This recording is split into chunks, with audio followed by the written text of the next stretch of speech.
As a member of the insurance board, I would like to elaborate on your question. What's going to push the employee to do this is currently the city of Greensburg does a really nice job of providing health care insurance. And the board and the group, Steve's on the group with us, and Blake and the mayor and Bridget and stuff. These are ways we're trying to keep the cost down. And at some point, if we can't keep the cost down, or even with the Affordable Care Act, we may not be able to provide the same level of care or same level of service as we've been providing. We've tried other things in the past, changing the deductibles on the generics. That went real well. You know, I mean, we're 86% if it's generic. We're getting generics. So I think it comes back to, as they said, an educational thing. But just sitting here next to my good friend Rick Denny, he's like, well, yeah, I'm going to use that because, you know, it's convenience and it's instant.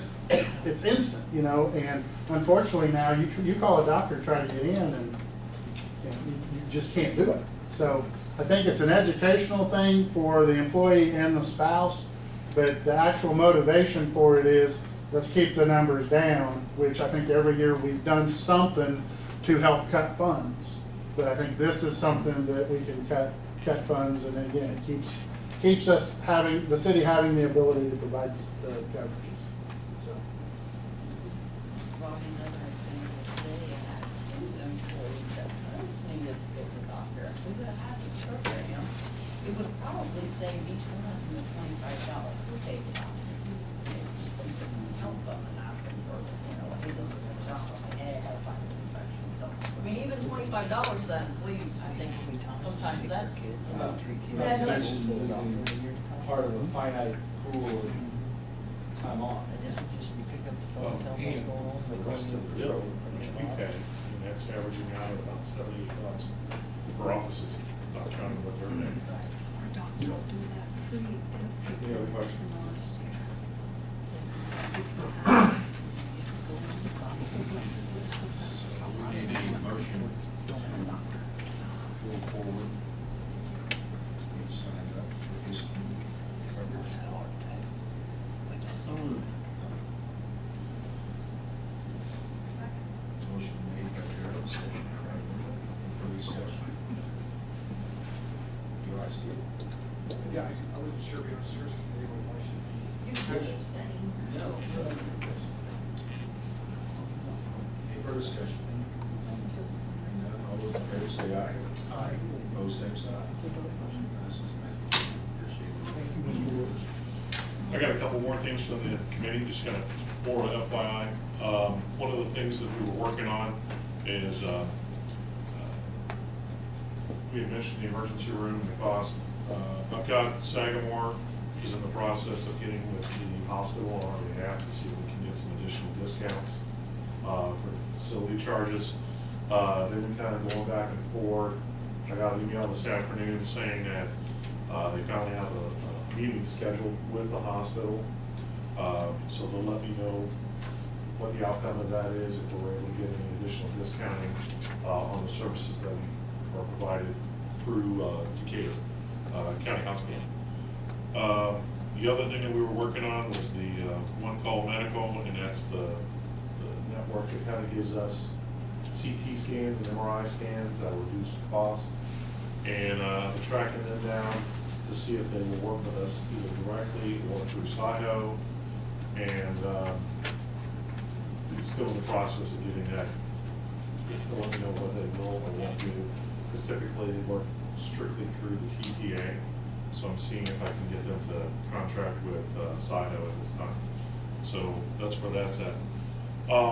While I was out of town, the mayor had, and Bridget had given me a call asking about, while we had talked about Cadillac tax, and during the committee we had talked about, we're not there yet, but we're very close, that within the next couple of years we could exceed the threshold that the government has set.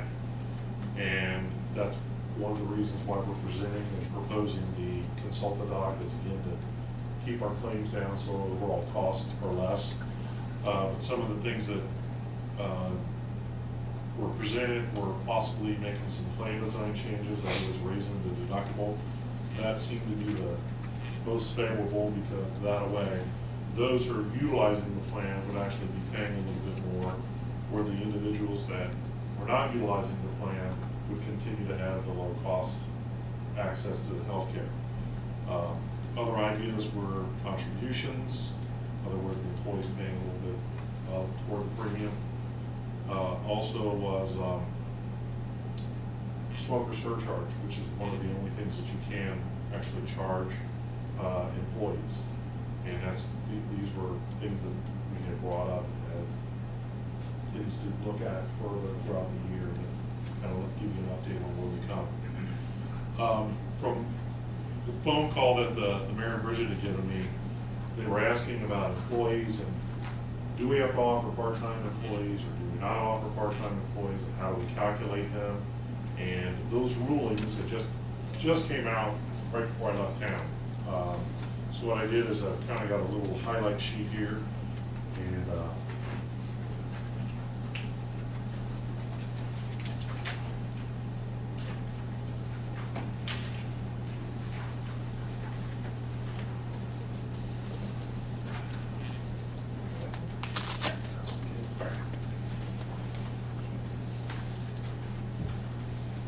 basically what they're calling it is the shared responsibility, in other words, or the employer mandate. Well, we all know that the President Obama delayed the employer mandate, in other words, the pay or play portion, in December, and he delayed it back. Now, a couple of questions that were presented to me were, since the city has 3 separate entities all within itself, in other words, you've got like the sewer and water and as well as the city, do you count as one group or are you 3 individual groups? And the way the government spells it out is you qualify as one group because you're a controlled group. And even though those are all little subsets, they're all subsets under the city of Greensburg. So you are one group and you're one large group. So you're over 105 employees. We're talking about water, wastewater, food, street, fire. So, to answer that, so that's kind of the first part that you see that's highlighted in red, or that I put an answer to in red. As far as your employee count, now,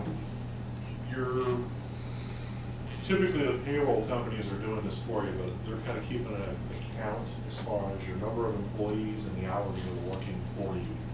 And then what you do is you take a 6-month period of time. And that begins, on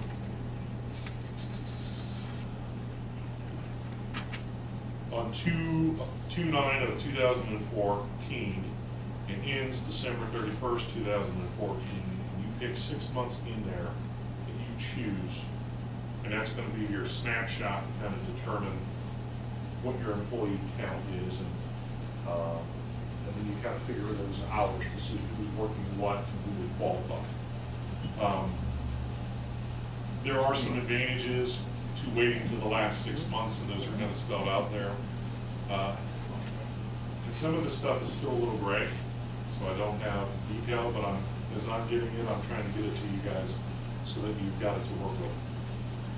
Under the last part, the very end of the page there, is the employer shared responsibility. The first part, because of President Obama changing it, it only means that we have to provide coverage for 70% of our employees. Well, we've got that beat because and it's offered coverage to 70%. It doesn't mean that 70% of them have to be covered. It means that if I've got 100 employees and 30 of them have, 30 of them have coverage through their spouse, I've offered it to all of them. They may elect to go with their spouse as opposed to our program. We still meet the threshold of 70%. We're fine because we've offered it to all of them. Now in 2016, that gets reduced from 70% down to 95%. Where this comes into may possibly be a problem would be temporary employees or employees that we would decide to hire for a short period of time, but work them as a full-time employee. You may have to offer them benefits. or face a penalty. The one potential penalty that I saw that you may have, based on a couple of the scenarios that were presented me, is as we sit right now, and the way the law is, we're not faced with or looking at any $2,000 penalty. But we may have one or two, from the scenario that you gave me, individuals that we could be faced with the Part B penalty, which is a $3,000 per occurrence penalty. In that situation, the mayor presented was, if we hire somebody, they're working 40 hours, and they're working longer than 90 days, that person should be eligible for our benefits. And if we don't offer them coverage, and they get coverage through the exchange and get a subsidy, we could possibly be faced with a $3,000 penalty for that one individual. But as I was explaining to the mayor, it may be advantageous for the city to go ahead and pay the $3,000 penalty, because that may still be way cheaper than what we would be faced in the way of potential claims for that individual or even that individual's family.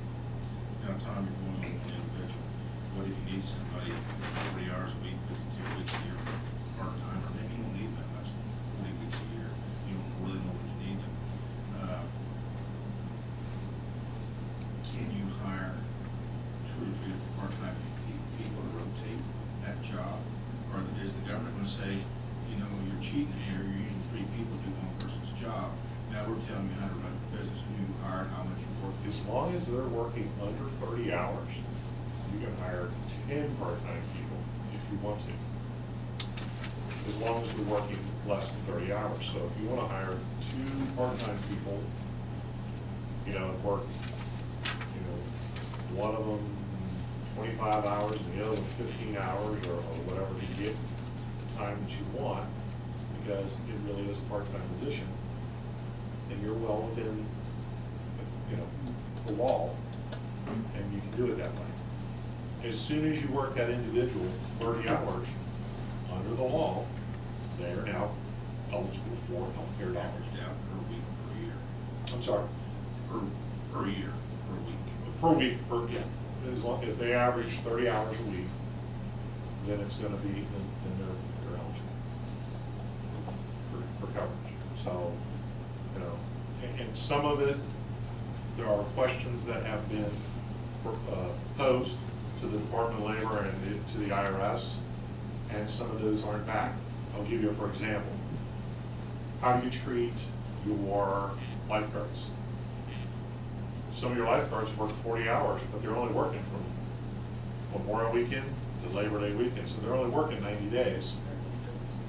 You know, and their season.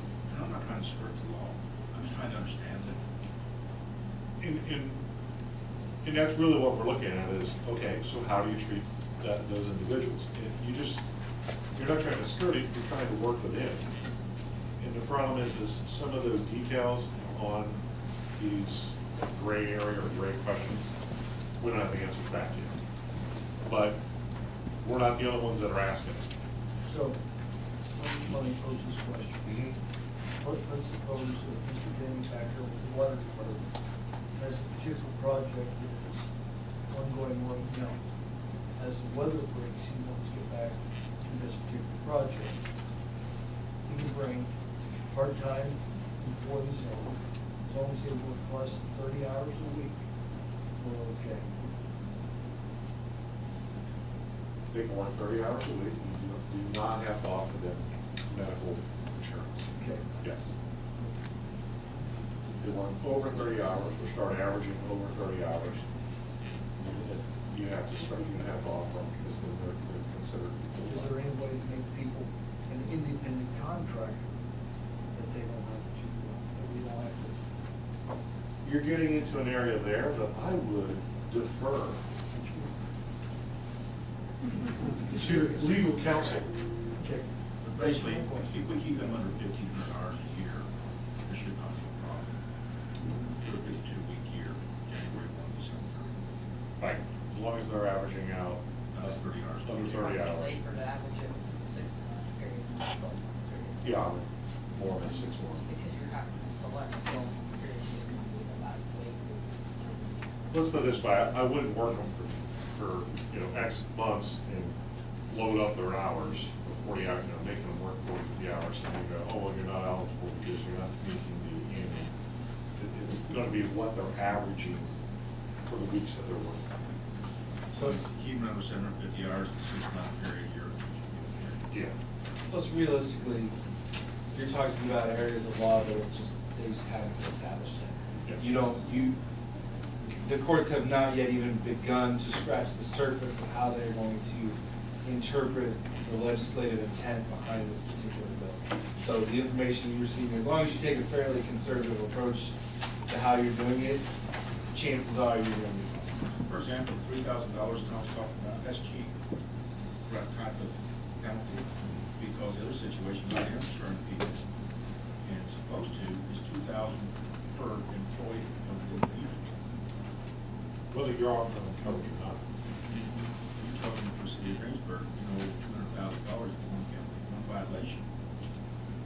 Any company. So that's why we wanna make sure that we've got, that we're not getting any type A penalties. If we have any of them, then we're gonna err on the side of the Part B. And this rag just came out, like I said, on February the 10th. So this is really my first opportunity to get you the information, because you need to be aware of it. And as I get additional information, I'll continue to make periodic reports and let you guys know what's going on with the latest news. I'm constantly in contact with Bridget as far as addressing issues and such. So that is all that I have for you tonight. Anything else or any other questions before I? Thank you for your time. Thank you.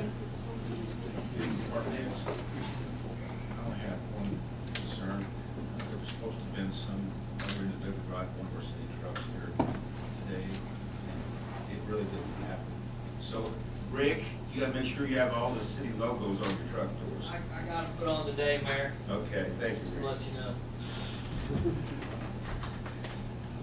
Entertain a motion to adjourn meeting.